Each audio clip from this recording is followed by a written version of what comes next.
You might have thought that the most important stat was critical hit, but no. The most important stat on your gear, in nearly every situation, is the item level, simply because it dictates how much of all the other stats are on the gear. Now, I said nearly every situation, because of course there are exceptions, but to understand that, let's take a little closer look at the item level stat. What dictates the amount of stats there are on a piece of equipment is ultimately down to 3 factors. The item level of the piece of equipment, whether it is high quality or normal quality, and whether it is a relic. There are specific pieces of equipment that just have more stats for different reasons, and I will get to those, but for the most part, these 3 factors are all that matters for the quantity of stats on gear. Non-crafted gear cannot be high quality and simply exist. However, a high quality crafted item will have equivalent stats to a non-crafted item of the same item level. Meaning that we can assume that high quality is the default state and normal quality is a weaker alternative. Normal quality equipment has a flat 10% reduction on the stats on the equipment, so once you're capable of acquiring high quality gear, normal quality gear should generally never be used unless the stat differences are significant enough based on your options. Relic weapons are unique and tend to have significantly more stats to work with in some way, however they will always have the same base stats as an item of equivalent item level. An item level 630 relic weapon has the exact same physical or magic damage stat as a regular item level 630 weapon. It has the same primary attribute amounts and vitality as well. In fact, even the maximum amount of any stat on a relic typically is at the same limit as a normal item. The relic simply has more stats in total to work with. And finally, for outliers, sometimes you can find equipment with more materia slots than what is normally an equipment, and that naturally leads to more stats to work with. This is not related to item level, and while you get additional materia slots to work with, you still have the same maximum stat threshold to deal with. In a Realm Reborn dungeons, you will sometimes see ethereal equipment.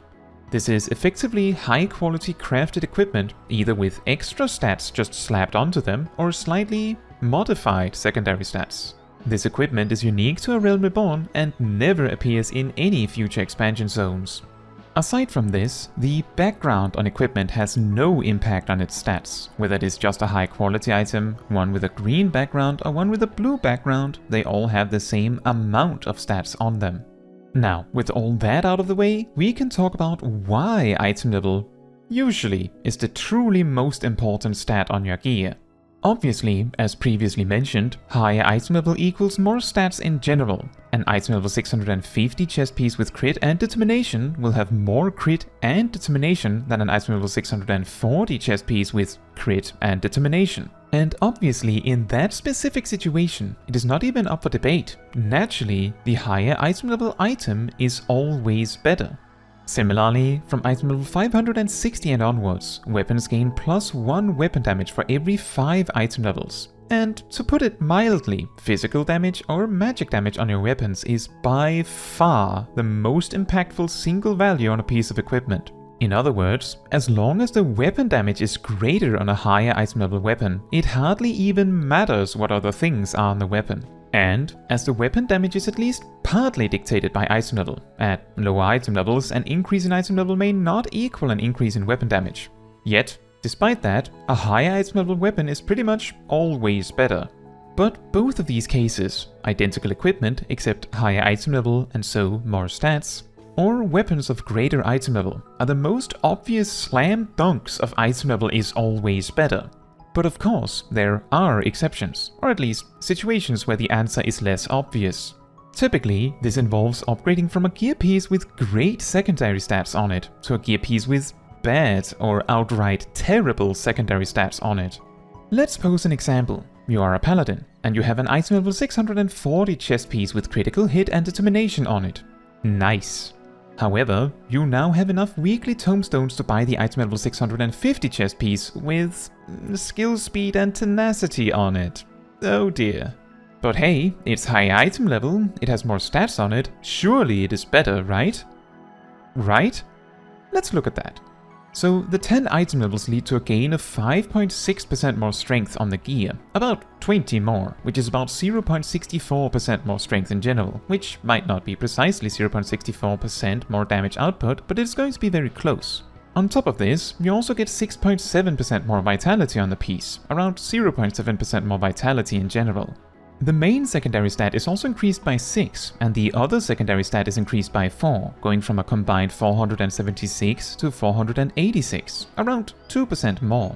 However, Paladins view skill speed as, at best, hardly helpful at all, and at worst as a detrimental stat. Meaning that while they gain a very small amount of damage from it, it is nearly comparable to a piece of equipment having nothing on it rather than something. Which is quite significant when the crit that is on the lower item level piece equates to somewhere between 1.4 and 2.1% damage gain, depending on how much critical hit you already have. On top of this, Determination is 40% stronger at increasing damage than Tenacity, so if we focus solely on damage output, and we typically do when optimizing, replacing Determination with 2% more Tenacity will still equate to around 27% less damage gain. So just to summarize, the item level 650 piece increases all damage done by around 0.64% through just the increased strength on it. Maybe slightly more or slightly less depending on the amount of strength from other equipment. But then drops from gaining around 1.4% damage from Determination to only 1% from Tenacity. And drops from gaining on average around 1.7% damage from crit to gaining next to nothing from skill speed. Let's add it all together now.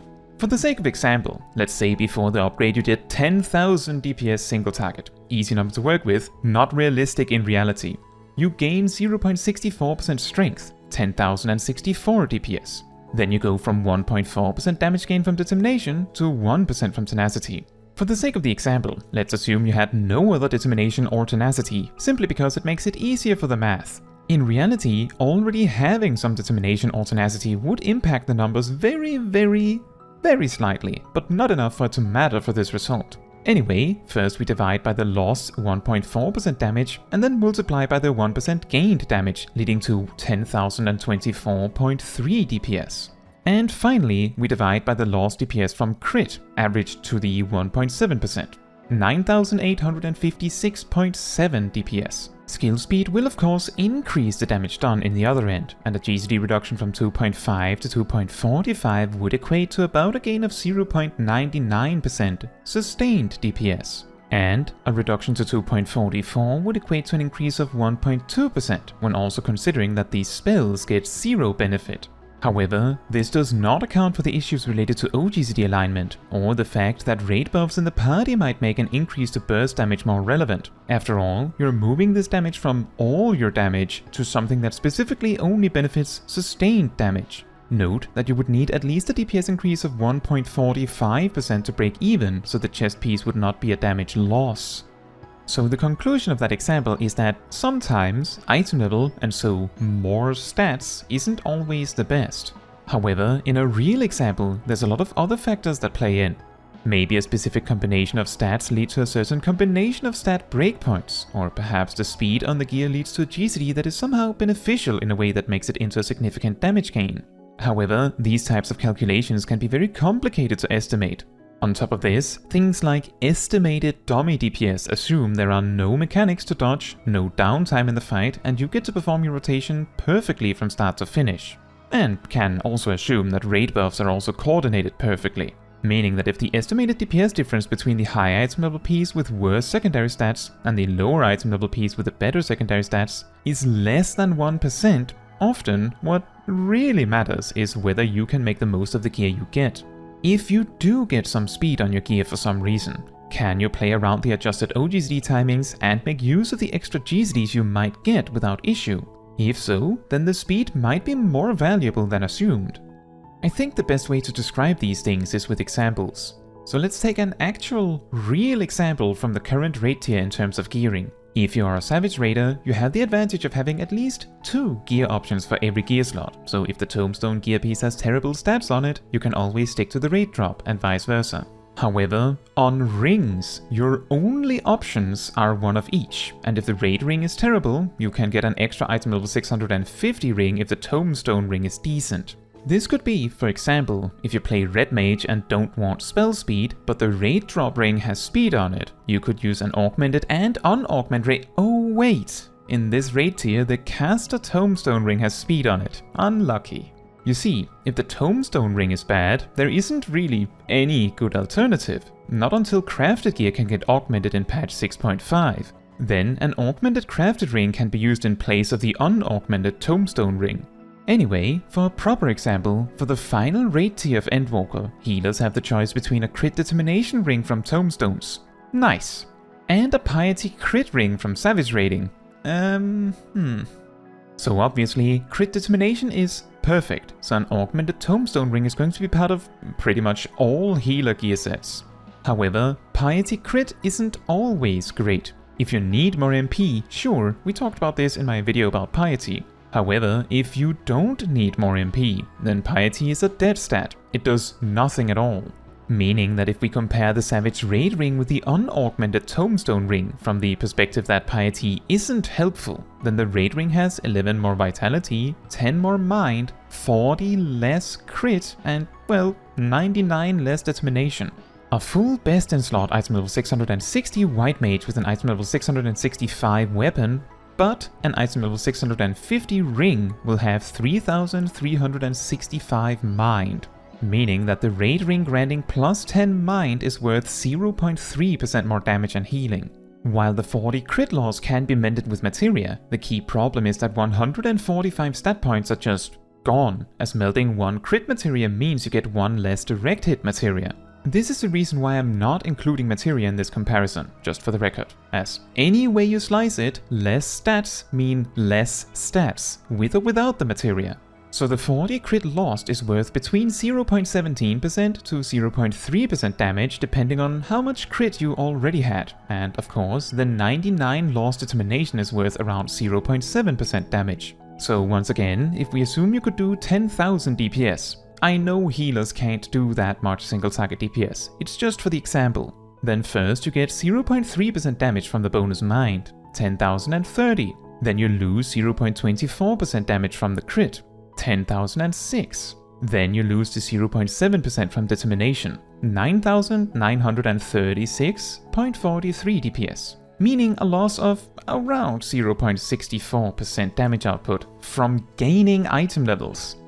Just to not leave this question unanswered, the reason I'm specifically looking at equipment with a difference of just 10 item levels is because, as you probably could see in both examples, the damage difference is very small. So if the item level difference was, say, 15 or 20, then the quantity of stats, especially primary attributes like strength and mind, would overwhelm the damage loss from having bad secondary stats in most situations. So to summarize, unless the lower item level gear piece is only slightly behind in item level, and has a significant advantage in having significantly superior secondary stats, item level typically always is the most important thing to look at when getting gear upgrades. Obviously, for healers, for example, there is the consideration that you might actually need some piety depending on your situation. It is not unusual to see healers bring some extra piety for progression through savage raids. The reason my examples only focused on tanks and healers is simply because tenacity and piety especially really highlight the difference between good and bad stats when optimizing for damage. Some DPS jobs might be equally impacted by switching from a crit determination piece to a speed determination or speed direct hit piece. But this can be much harder to explain or demonstrate and can require actual simulations or tests to be run to be sure. But with that said, I hope you found this discussion interesting. That is all for this video.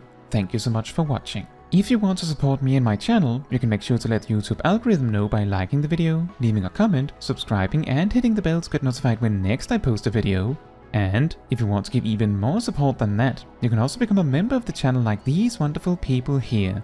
Fun fact, in the second raid tier of Shadowbringers, tanks had very few good skill speed options on item level 500 gear. But Dark Knights and Gunbreakers had a helmet from an extreme, Memoria Misera, with 5 materia slots that did have crit and speed on it. This led to an alternative best in slot set that did around 0.1% less DPS than full max item level that used an item level 480 helmet. Remember, in Shadowbringers, Warriors, Dark Knights and Gunbreakers all cared to have a very specific amount of speed to fit enough GSDs in their cooldowns. Yes, even though No Mercy hasn't had its duration changed in Endwalker.